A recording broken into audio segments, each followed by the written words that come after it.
Sorry, I'm allergic to God.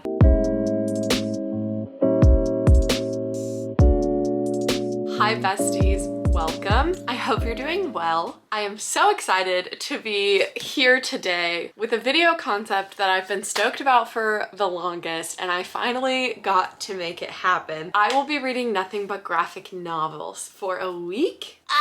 I'm so excited. I have a weird history with graphic novels, and that is that I don't read them. I have tried to read a few graphic novels in the past, like when I was in middle school and early high school, and I just never found any that clicked with me. And as a result, my young foolish brain thought that that just meant the whole genre wasn't for me. But so many of my bookish friends love graphic novels and talk about how wonderful they are, and I trust them with my life. So this week I am attempting to enter my graphic novel era and become a graphic novel lover like Allie, like Alex, like Seiki. These are the people I aspire to be, and they have given me some amazing recommendations, as well as a bunch of people that follow my Bookstagram gave me some great graphic novel recommendations. So I'm going to be diving into as many as I can get my hands on in 1 week and telling you all of my thoughts. Now, I have read one very, very popular graphic novel, and that is Heartstopper. I read Heartstopper before it was an actual physical book, when it was a web comic. In my mind, I don't even think of it as a graphic novel I've read because I read it as a webcomic, but I have read Heartstopper. First, before we get into the specific books I'm reading, I am so excited to announce that I am now a VIP partner with Ana Luisa. I'm wearing my new Ana Luisa pieces right now. I was so stoked that they were sponsoring me for October, and I wanted some black jewelry. I just feel so powerful and elegant in black jewelry. They have a bunch of new autumnal options that satisfy that need. Let me tell you about how great Ana Luisa is. Ana Luisa is all about offering high quality jewelry at affordable prices, which I can get on board with. But my favorite thing about Ana Luisa is that they are completely carbon neutral, which means they offset any carbon that is produced while creating their jewelry. They are just so dedicated to putting the environment at the forefront of what they do, and that is incredibly important to me and should be incredibly important to everyone who, you know, lives on planet Earth. I'm so grateful to be able to shop for jewelry that I absolutely love without having to sacrifice the planet. And as a person who struggles greatly with climate guilt, I have none when shopping with Ana Luisa because I know that they're doing right by good old Mother Earth. So let me show you my October witchy Sabrina inspired picks. It's all black and gold, and I think it's my new favorite jewelry combo. These earrings that I'm wearing are the Dobby earrings in black, and oh my gosh, they are so stunning. I love the unique gold hoop and the black stone below it. And the necklace I'm currently wearing is the sienna black necklace. I love it so much. It gives me such fall energy, such October vibes. And then I also got the Lee earrings in black. I love that each earring is one piece, so I don't have to worry about losing earring backs. I'm obsessed with all of these pieces, and Ana Luisa's mission to stay carbon neutral and water neutral is a mission that is close to my heart and the reason I keep going back to this brand. So thank you so much to Ana Luisa for sponsoring this video. If you use my code SallyTims10, you can get 10% off your order at analuisa.com. My link and all the information that you need to shop sustainably and look super cute will be in the top of my description box. Here are the graphic novels I will be reading this week. First up, because I think it might be the one I'm most excited for, is Sheets by Bretta Thumler. I have seen this graphic novel everywhere. I feel like it really took the internet by storm a couple years ago. I'm really excited to be a part of the population of people who's read Sheets, I guess. In Sheets, we follow our main character, Marjorie Glatt, as she is running her family's laundromat because her mother has recently died and her father is having a very difficult time. So Marjorie is really taking on a lot of responsibility and having to grow up a lot faster than she should. Our other main character is Wendell, who is a ghost. Wendell is a sheet ghost, and he is part of the Dead Youth Empathetics group, or DIE. All I know so far is that at some point Wendell and Marjorie's paths will cross, and I'm hoping for an unexpected friendship. but we will see. I will also be reading On a Sunbeam by Tilly Walden. This is directly and completely because of Allie at Allison Pages, because Allie talks all the time about Tilly Walden and specifically about this graphic novel. I'll be honest, I don't know too much about it because Allie said to read it and I blacked out and got it from the library. I know that it's set in space and there's like a found family crew of these people in space. I also know there's a sapphic romance. And I think it's a dual timeline story. I usually don't vibe with like sci-fi stuff, but I'm hoping that because it's a graphic novel, having the visuals will really help me out, because a lot of times I struggle with like mind mapping and seeing what's happening when it's sci-fi and I don't have a frame of reference for what we're talking about. So I feel like having illustrations will really help me get into the story. But I'm excited about this one. While we're talking about the big chunkers on the list, I will also be tackling Blankets by Craig Thompson. I have been hearing about this graphic novel since like middle school. People have been talking about this for forever. I feel like it's very well renowned. It's like hugely famous in the graphic novel community. And because I have never entered that community, I'm very excited to read something that is so well loved. I again know very little about this. I know that it's largely set in the winter time because it's called Blankets and there's snow on the cover. I know that it is about a first love, so it's about two young people who fall in love, and I'm pretty sure it's just sort of like their story. Sounds fun, sounds great. I'm gonna read Paper Girls Volume 1 by Brian K. Vaughan. This looks so good. Like this cover, I'm sorry, this is immaculate. I would have been a comic book kid if I ever saw a comic book that looked like this when I was a kid, can I just say. I know that it follows 4 girls who deliver newspapers in the 80s, and I know that it's sci-fi and it's been compared to like Stranger Things, but if all of the characters were girls. I'm down for that. It's supposed to have spooky monsters. It's set, I believe, on Halloween, and things start to go terribly wrong on their normal paper route. The colors in this one are so like vibrant and beautiful, and I'm really stoked about the color palette that we've got going on in Paper Girls. Next up, we have Skim by Mariko and Jillian Tamaki. I don't have a clue. I know it's about a teenage girl, and I've been told that it's incredibly sad. That's it.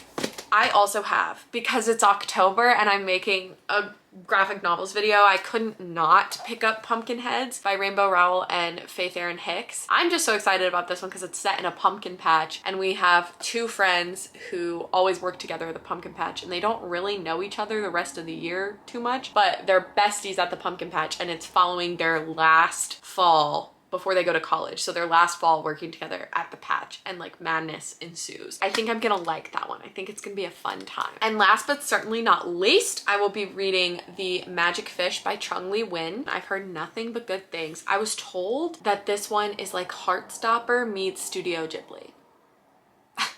Okay, give it to me right now. I know that it's queer. I know that we have a boy who's struggling to come out to his parents because he doesn't have the Vietnamese word for gay. And I know that there's some kind of fairy tale element, but I'm not exactly sure how that's gonna come into play. And I don't wanna know until I read it. I've got a lot of books to read and I'm excited about every single one of them. Here's to hoping that I can be converted. Well, I've been converted like a sinner at the pearly gates.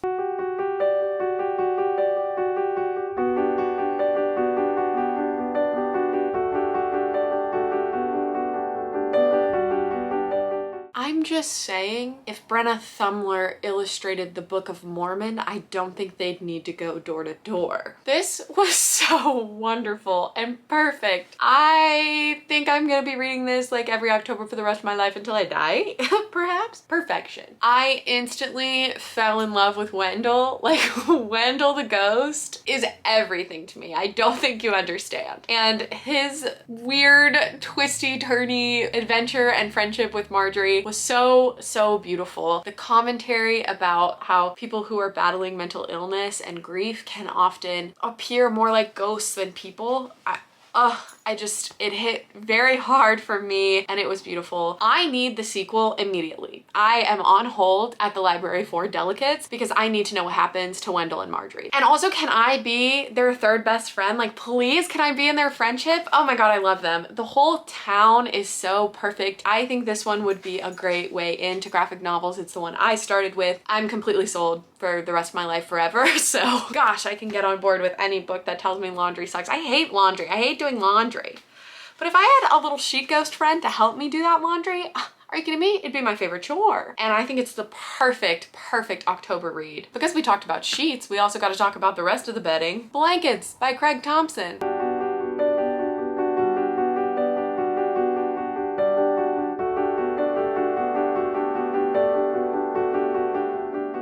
This one I have complicated feelings about because I did not know a lot of things going in that I probably would have liked to have known at the start. First and foremost, it's a memoir. I did not realize that this was a graphic memoir. It is a graphic memoir that follows Craig Thompson's time as a youngin' growing up in a very fundamentalist Christian community.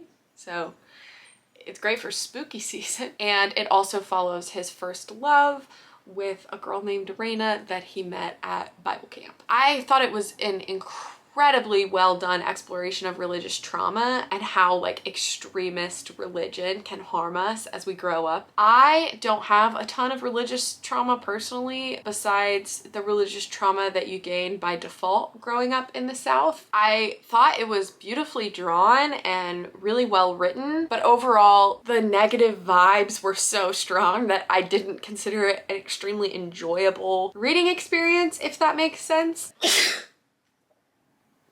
Sorry, I'm allergic to God. I definitely think it's a powerful story and one that needed to be told, and I think that it was told in the right format, but I don't think this is one that I would want to reread just because of how heavy and sad that it is. I was digging the cozy vibes of Sheets, and then this ran me over with an 18-wheeler, but it was good. Okay, next I read Skim by Mariko and Jillian Tamaki.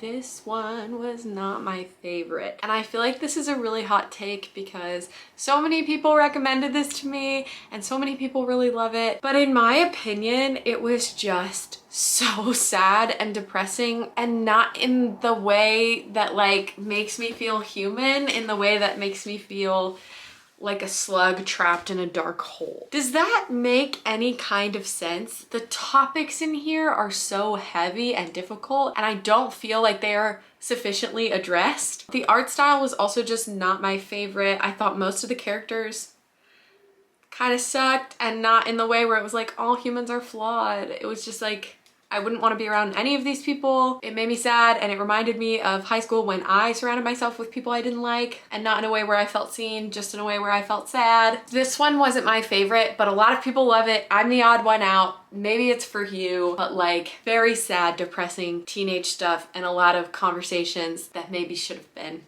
delved into if they were gonna be discussed at all. I also read Paper Girls.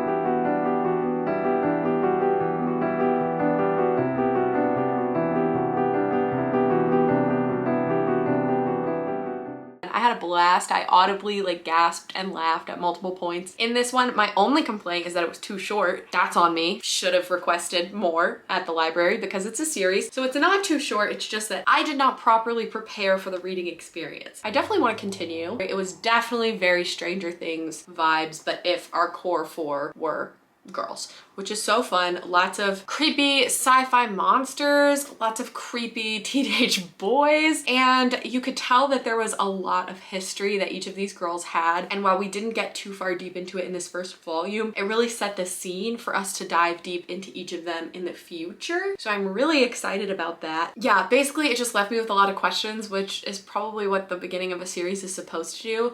The artwork was phenomenal. I'm really excited to watch the series of this book. However, I do know they canceled it after one season, and even though I haven't seen it yet, I'm already bummed because I enjoyed this so much. Very great Halloween vibes, great October read. A lot of them are just giving fall cozy vibes. And perhaps the fallest coziest vibe of all was found in none other than Pumpkinheads by Rainbow Rowell and Faith Erin Hicks.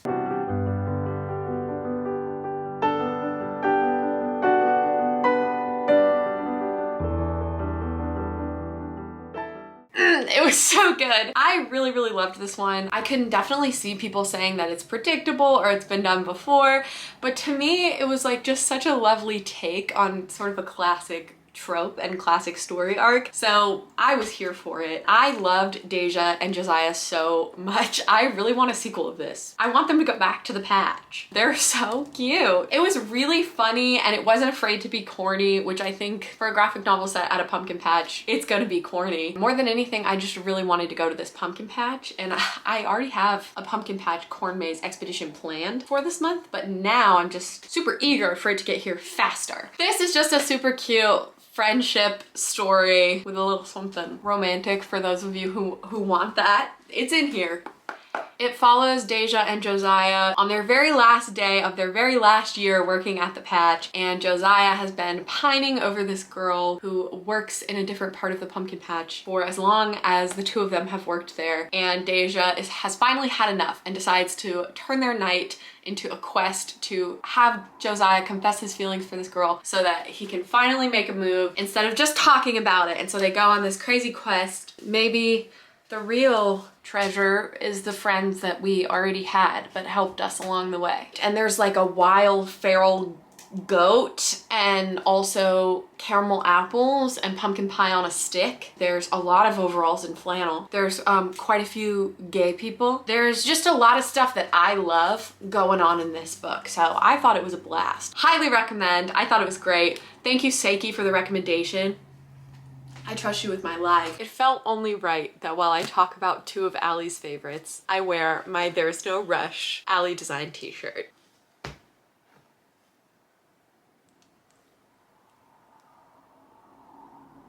The magic fish.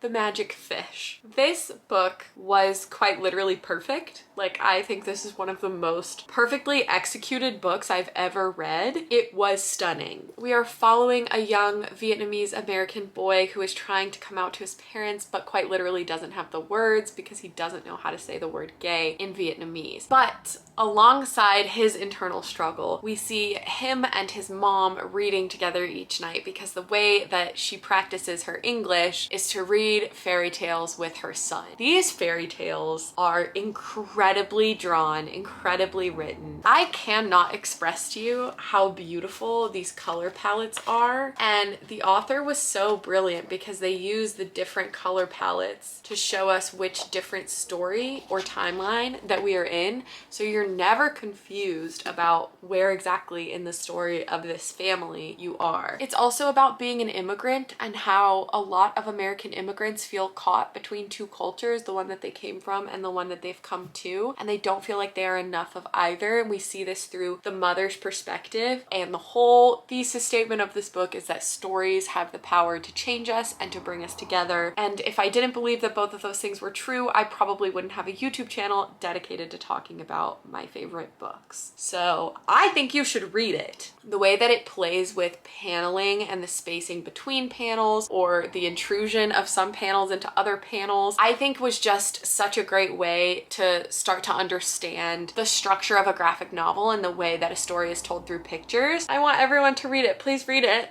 Please read it and tell me how much you loved it, because you will love it. I promise.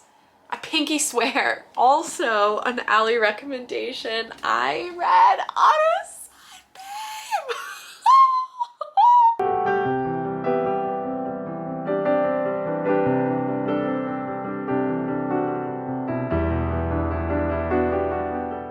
I loved this so much. While I was reading it, I didn't want to do anything else. Like, I did neglect responsibilities to finish this book. And you know what? I'd do it again. I don't know what Tilly Walden had to give to the devil to have this kind of talent, because I don't think a simple soul would cut it. This is unbelievable. This is so good. It sounds so stupid to say this is such a visually appealing book because it's a fucking graphic novel. It's supposed to be visually appealing, but the way that Tilly Walden plays with perspective and proportions and space and creates these vast spaces on the same size page that she creates really cramped bedrooms and spaceships. It's crazy to me. This is my favorite found family I've read about in a hot minute. I am obsessed with the entire crew and I would die for each and every one of them several times over. Additionally, it's got a sapphic romance in it. I was sold is what I'm trying to say. It is a dual timeline story, so our two timelines are separated by about 5 years, and the first timeline follows our two love interests while they are at school. They're about freshmen in high school age, and then our timeline 5 years later follows our main character Mia as she joins this crew of space construction workers. They go to different planets and different parts of space and reconstruct old buildings that have been destroyed. Sorry, coolest job in the world. Only thing you could ever catch me doing manual labor for is reconstruction in deep space. Are you kidding me? I love the world building because as a girly who cannot usually get on board with world building, it is just simple enough for my pea brain to wrap my head around and for it to feel complete without feeling super overwhelming. Again, the colors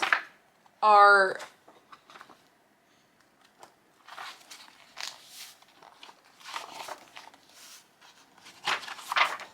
wow. I will be reading more Tilly Walden. I'm a graphic novel girl now, and I have firmly entered my graphic novel girl era and I will never be leaving again. Like this video if you enjoyed it, comment down below and tell me what your favorite graphic novel is because now I need more recommendations, and subscribe if you haven't already. It helps me out a ton. Additionally, if you want to join my book club where we are currently reading The Good House, a super spooky haunted house saga, or if you want to join my Shakespeare book club, you can check out my Patreon linked down below in the description box. It helps me to be able to create more and better content on this channel, and it would mean the world to me if you checked it out. And just a quick plug for the readathon I am running in October alongside Alex from Alexander Rams. We are running the Trick or TBR readathon where you can embrace whichever fall vibe you so choose, whether it's cozy or spooky or anything in between. All of the information is at the Instagram at trickortbr. Go check it out. It's gonna be a blast and a half. Thank you again to Ana Luisa for sponsoring this video. I will link them at the top of my description box so you can easily